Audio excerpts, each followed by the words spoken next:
Hey, what's up, guys? Yesterday I had this awesome feedback from a video that I did about what to do if your idol is a complete and total asshole, which is awesome because apparently I'm not the only one. There are other people out there who have gone through that certain situation, as I'm sure we have, but I wanted to take a little bit to reflect on what this encounter taught me about not only who I am and how I work, but also who I want to be.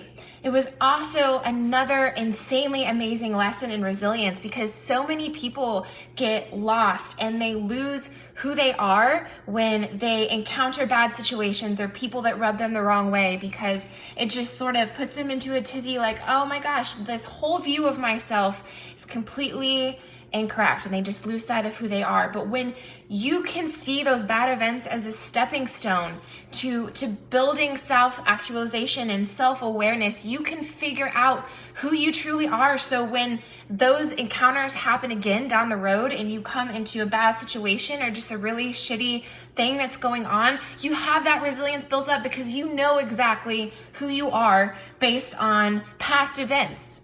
Right? So the whole premise was that I had a conversation with a person who I idolized and looked up to, and it was just terrible. Let me put it that way. They were very belittling, and it was not at all what I expected it to be. And it was very much an eye-opener, and taught me that we talked about yesterday, that you just need to take this with a grain of salt and just brush it off because it's one person's opinion and they don't know you, right?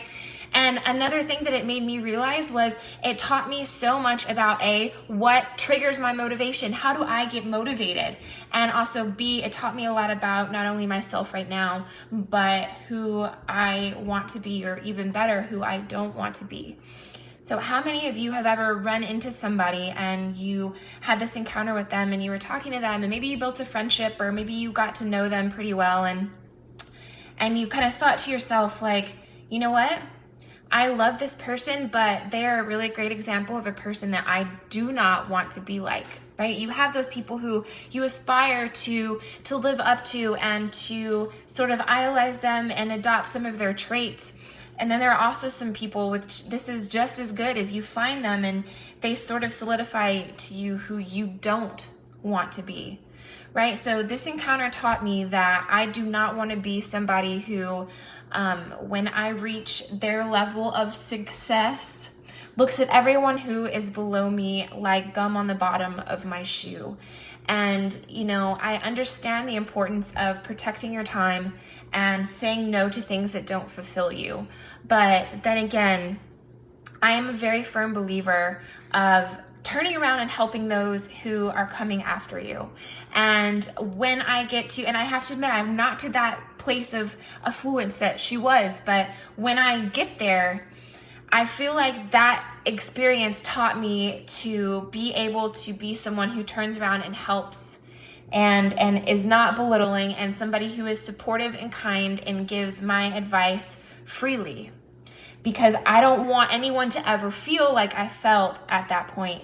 So it taught me who I don't want to be like. And number two, it taught me who I do want to be like.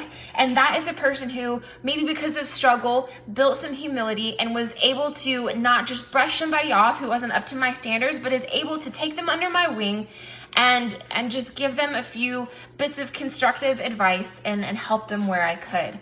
I feel like it just really, you know, if you ever have an encounter with somebody and you think, they're really teaching me that I don't ever want to treat somebody like that because I don't want them to feel how I feel now.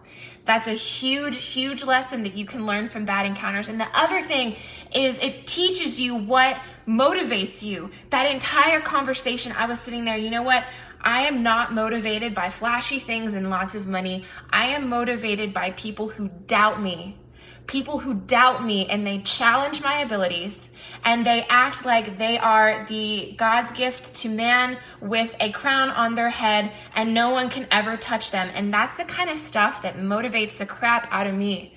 Like, hey, you act like you're all great. Well, here I am coming right up to meet you. And that just puts more fuel in my fire and ignites me to become the best and most successful person I can be, so I can one day just very selfishly turn around and be like, ha.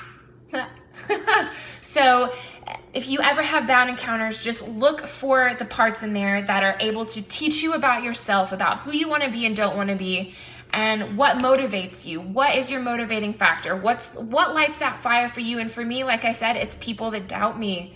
And it's people that think me as incapable and absolutely nothing. And that is the motivator of all motivators. And I swear to God, something kicked me in the butt that day.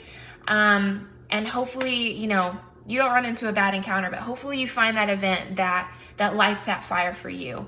So as I get off the live, whatever this is, think about what situation has in the past has been bad that's taught you about yourself, and also think about what your motivators are. I didn't know that before that day, and so I'm very grateful for that interaction. I didn't know that was something that motivated me. So now whenever you need motivation, you can tap into that. You can say, everybody in the past who has always doubted me, who's ever doubted me, you can use that as motivation to fill it in when you don't have it. So hopefully that gives you a little bit of thought-provoking stuff going on right now while everyone's searching the interwebs for stuff to do while we're still locked in. I'll think of something to talk about tomorrow. And if you want to chat about your experience, just put it in the comments below.